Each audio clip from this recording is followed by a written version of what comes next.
చల్లని పాలధారలల్ల పల్లె తెల్లారుతుంటదిరా గుళ్ళోని గంటలు కాడెట్ల మెడలోన జంటగా మోగుతూ ఉంటాయిరా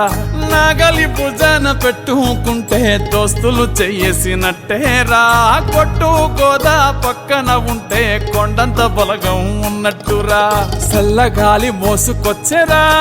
సేను శిలకల ముచ్చట్లు దారి పొడుగు సెట్ల కొమ్మలా రాలుతున్న పూల సప్పట్లు గట్టి మోపులు కాల్వ కట్టులు చెమట సుక్కల్లో తడిసిన ఈ మట్టి గంధాల పల్లెటూరు దీని తీరే అమ్మ తీరు కంగులోన దాసి పెట్టి కొడుకుకిచ్చే